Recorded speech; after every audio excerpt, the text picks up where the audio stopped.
Greetings from Christ the King Episcopal Church and from Tommy Fairweather's home. Welcome, Tommy. Thank you. I'm glad to be here. I'll never forget when I first met Tommy. I had come to Christ the King. I was the new rector, and I was getting to know people. And I had a email request from this person named Tommy Fairweather to have a meeting, and I can't even remember what it was about. Maybe it was just an appointment to say hello and get to know you. And I had on my calendar appointment with Tommy Fairweather. And then when the appointment came, in walked this woman named Tommy. And I was so confused. So Tommy, tell us about your name. I think it's a great story. Well, it is kind of an interesting story. My mother was pregnant, and the deal was that if I was a boy, I'd be named after my dad. If I was a girl, my mom could name me. Well, her sister-in-law had 3 girls, and she was pregnant at the same time. So I was born first, so I got named after my grandfather, Thomas Cornelius Nash. Anderson was my name. And then my boy cousin was born 2 weeks later. He has the same name, but I was his favorite because I was a girl and had his name. I love it. So did you ever go by Thomas, or was it always Tommy? No, always Tommy. Yeah. Okay. And I got a draft notice. I was still at that time. And I also got accepted to what we call Virginia Tech now. And then about 3 weeks later, they wrote a rescinding letter saying, "Oh, we didn't realize you were a female." My scores were good enough for them. My grades were good enough for them, but I was a female. But that was in 58. A female woman. Mm-hmm. I was female. Yeah. Mm-hmm. That's well, they didn't allow women. They didn't allow women. Right. Mm-hmm. So that is a great sort of case study to think, wow, based on your name and your scores and all that, they thought that you would qualify, but once they learned you're a woman, you didn't. Wow. Okay. Very interesting. Well, tell me, how long have you been affiliated with Christ the King?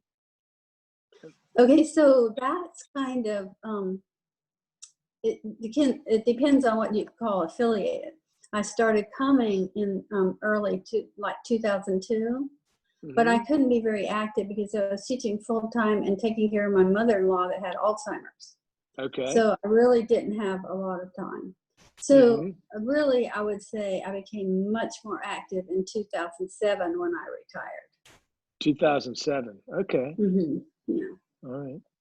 And then you left for a while and went to Tampa, right? Right. And then, thanks be to God, you came back. Yeah. And we're so glad to have you back. Yeah. And 2 days after Hurricane Michael, didn't even unload my boxes and came to the kitchen to make meals. Right. I knew there was a need. Yeah. So then that is a great segue. Right now, folks, if y'all don't know, Tommy is our chairperson of our Commission on Outreach and Mission at Christ the King. So tell me about your role as the chairperson and what that's been like, what you do, how it's meaningful for you. Anything you want to talk about, the floor is yours in regards to outreach.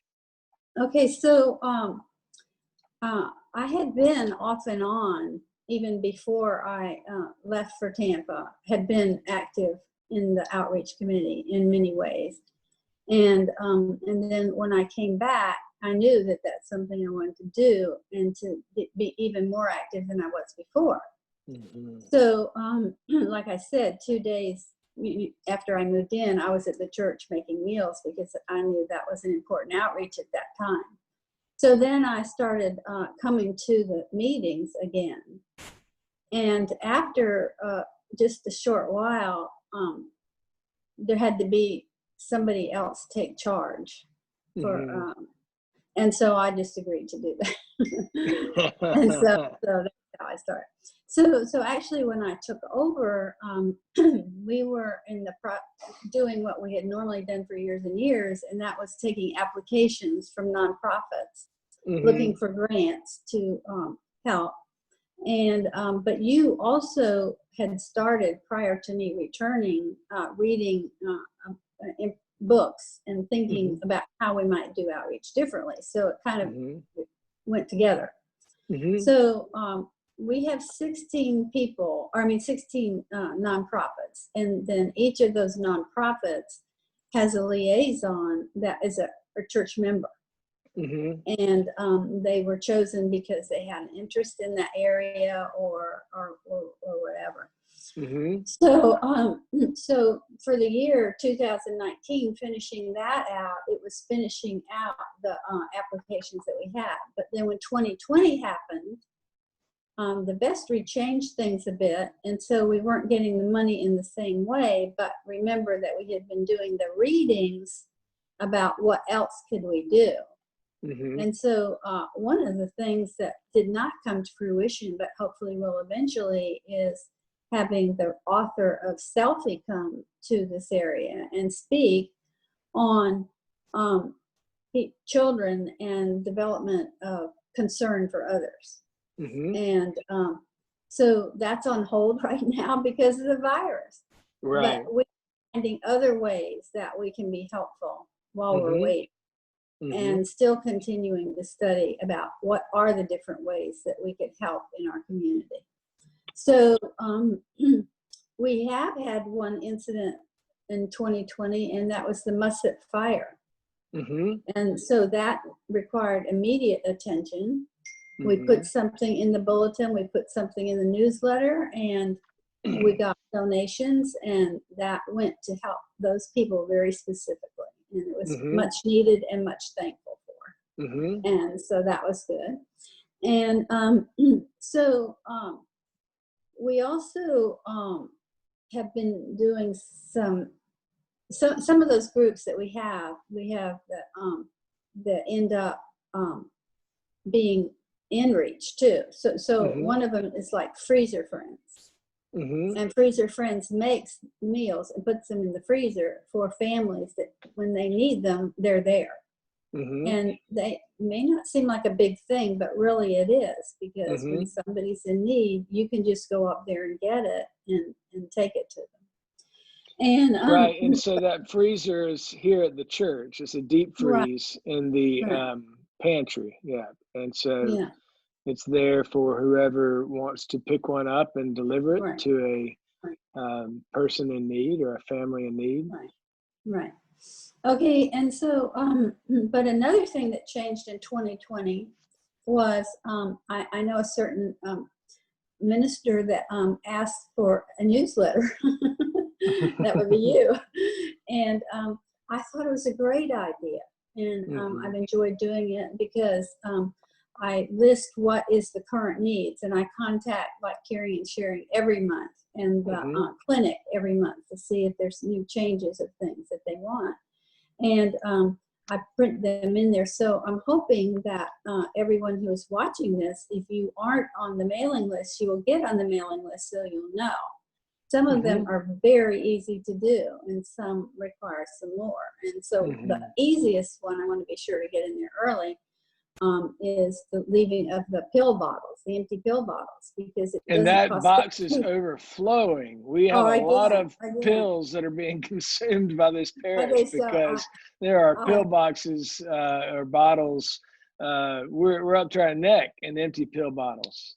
Oh, okay. So that's a great thing. People are responding. Yeah, and so I just take them home and take off any information off of them. And then I take them to someone who takes them to Hope Clinic. And there are 2 Hope Clinics, one's in Destin and one's in Freeport. Good. So that's good. Good. So that's directly things that we do. We also make phone calls to check on people during the pandemic and, just make sure. And so we're waiting. So towards the end of the year, we will hopefully have some money that we'll do that way. But there's some other ways, and I don't know if you want me to go on, but another way that our parishioners are helping in lots of different ways is COT. And what does that stand for? Okay, COT is called Communities of Transformation. Mm-hmm. And that began actually in the fall of 2019 as well. Mm-hmm. It was already started just a little bit just before I got back. And Emily asked me if I wanted to help, and I said, oh, yes. So how to explain it is a little bit difficult, but for those of you that don't know, the whole idea behind it is people helping people, really. Mm-hmm. I mean, that's the bottom. If you want to take one takeaway, that's it. Mm-hmm. So the actual way it works is that there are classes where they have a curriculum and you learn about 5 different dimensions. And that's physical, mental, financial, spiritual, and relationship. Mm-hmm. And funny, when I was first going over the curriculum myself, and I must admit, I'm 80 years old now, and that's a lot of years. When I started going over the curriculum myself, I said, you know, it would take a superhuman to be up at the top of each one of those all the Mm-hmm. time. Mm-hmm. And I said, life isn't like that. Life is like juggling. Mm. And you juggle each of those 5 dimensions Uh-huh. and try and keep getting higher and higher. There's no such Mm-hmm. thing as a perfect human being. Right. Except one. Well, there's one. Yeah. I said except for one. Yeah. So the idea is that you have volunteers and participants are usually people that kind of know that they have something they want to fix. In the way I say it, those 5 dimensions, they may not know which one until they take the curriculum. And then the volunteers are ones who volunteer to help. But as they go through the curriculum, almost every volunteer realizes, oops, there's something I need to fix too. Mm-hmm. So after they get through going through the curriculum, every person, volunteer, the actual leaders themselves, and the participants make a vision board of how they'd like to change their life. And from that vision board, they select one specific thing to set a goal for. And then after the graduation, they're put in match groups. That's the volunteers and the participants. And they work as a group at least a year, some longer, to make sure that they make those goals. And it's really sounds simple, and it is simple. And the only commitment is to commit to, when it's not the virus, you know, in this case, it's Tuesday nights, every Tuesday night coming together. And that's the beauty of it, because you come together every week, after week, after week, after week, and you get to know everybody really well. And you become supportive of everybody in the group, even if they're not in your group. Mm-hmm. So you might see them in Walmart. Well, this is before the virus, and say, how's it coming with that goal? You know, Mm-hmm. so everybody's being supported. So I don't know. You remember now too. So if I left something out, have I left anything out? Well, I would just say to go back is this program is affiliated with Caring and Sharing, and it Yes. was started here by my wife, Emily, who, when she was serving as the South Walton Community Chaplain and working closely with Caring and Sharing, and she is now working for Caring and Sharing on their staff. But there is a recognition of a lot of need in the community of folks who were coming to Caring and Sharing or coming to Emily for help, whether it's financial help, they had some sort of crisis and a pastoral need. And Emily was just wondering if there was a way to, instead of doing a kind of one-off, writing them a check or helping them to sort of continue to partner with and journey with these individuals to have a transformational experience in their life so that they may transition from being chronically in need of help via Caring and Sharing to moving beyond that. And so it's a long, tedious process because it takes such a deep commitment from those who are seeking help and those who are mentoring or partnering with those. So Communities of Transformation is something that was started in Dothan, Alabama, Emily's hometown, and she knew about that. and she inquired about bringing it here. And so we are the first chapter that is in the state of Florida. All the others are in Alabama.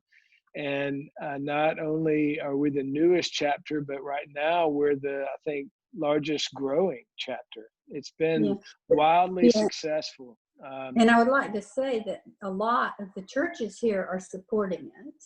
Right. And they're supporting it financially, but they also are supporting in other ways. And you don't have to be just a member of a church to do this. And Libby was the first person who was in charge of meals. And Libby so you can donate. Fisher. You can pardon? Libby Fisher. Libby Fisher. Yeah. And that you can donate a meal, either pay for it, and have it delivered, or you can cook it yourself, or you can get a couple of people together and cook it. And that's, of course, not in effect right now because we can't meet because of the virus, but that is one way you can help. And another is to make donations to our outreach committee to send directly to COT. And then consider when we get back from the virus, becoming a volunteer. So if anybody has any questions about COT, Tommy is a great person. I know a lot about it, and Emily obviously is the person. How many Christ the King parishioners would you say have been involved? Do you know off the top of your head? Oh gosh, I don't have that number, but a lot. Yeah, well over a dozen in terms of volunteering, helping in some ways or another, serving as mentors. Even helping with babysitting, with baby. Childcare, right. So it's an amazing program that is growing and thriving and helping. I love the fact that it's transformational. So what are you most hopeful about, Tommy, in regards to the mission and ministries of Christ the King, whether it's your outreach commission in general, or just, you've been at Christ the King a long time. You've seen a lot of change. And you've been probably with 3 rectors, at least 2. And so what are your hopes for us going forward? Well, as I mentioned in the beginning about we were going to do the selfie. Unselfie, actually. Yeah, unselfie. It's actually called unselfie. Unselfie, yeah. Right.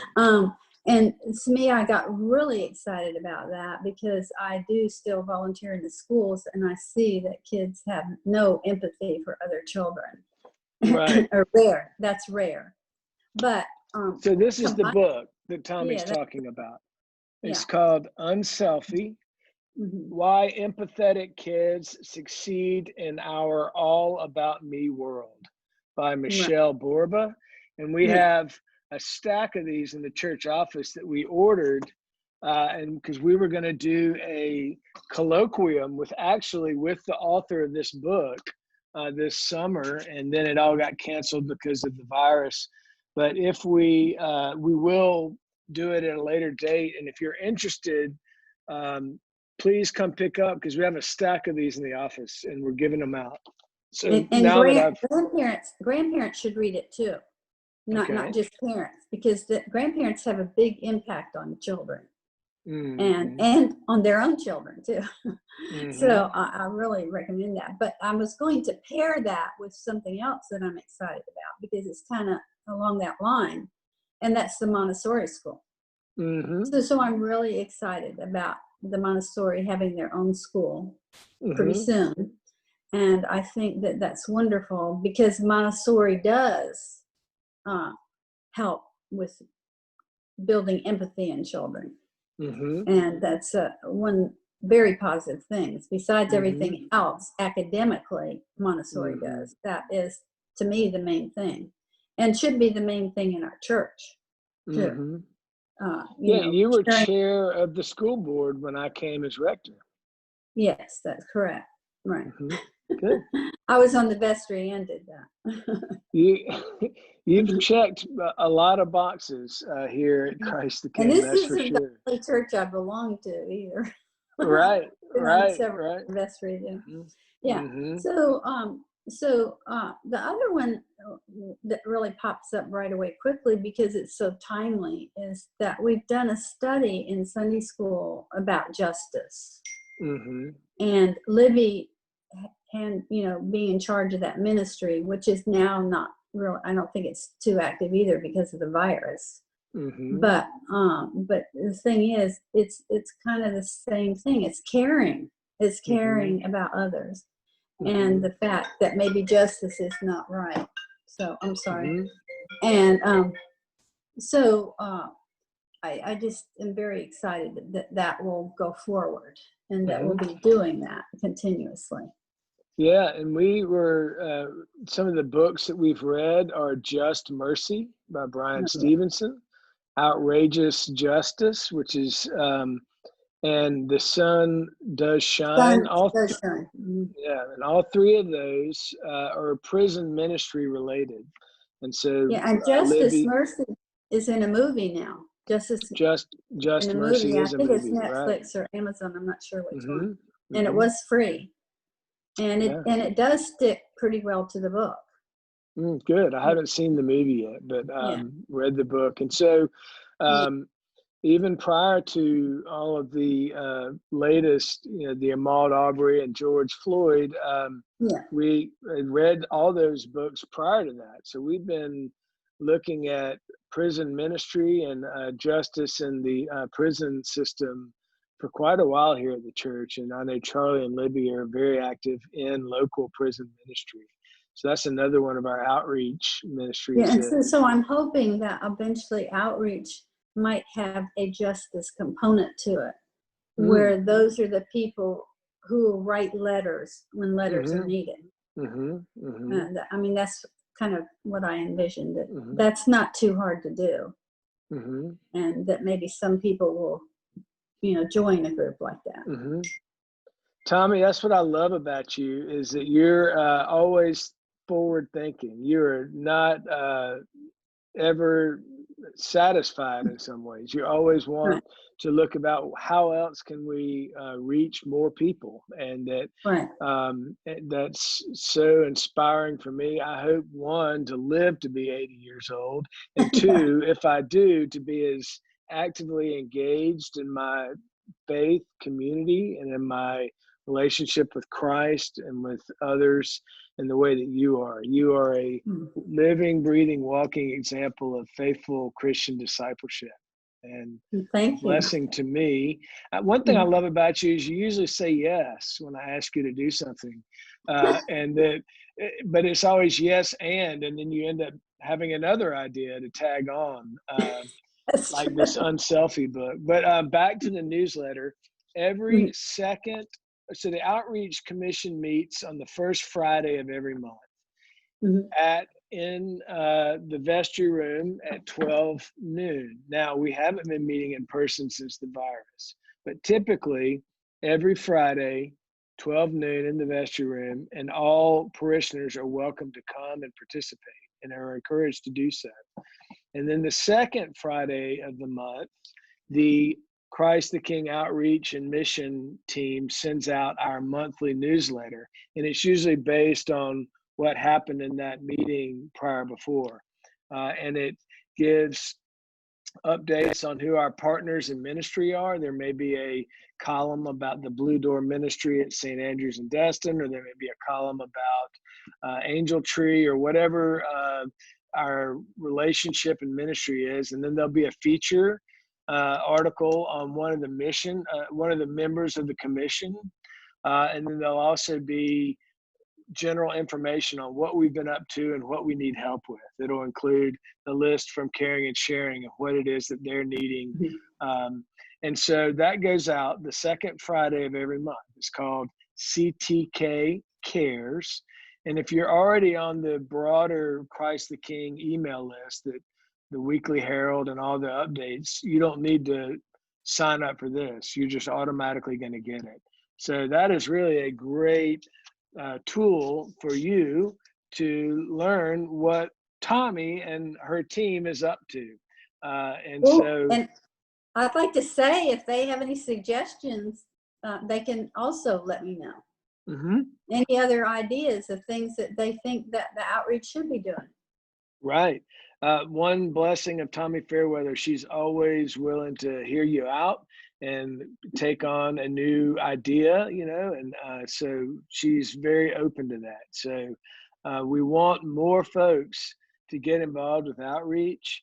And even during this pandemic, there are things that we are still able to do. We're, like I said, up to our necks now in empty pillboxes. People are still bringing by dry food, non-perishable for the caring and sharing food pantry. There's just so many things we're still able to do. So, all right, Tommy. Well, God bless you. Thank you. And y'all reach out to Tommy if you have any ideas for outreach and mission. God bless you and have a great day. Thank you. Bye. All right, bye.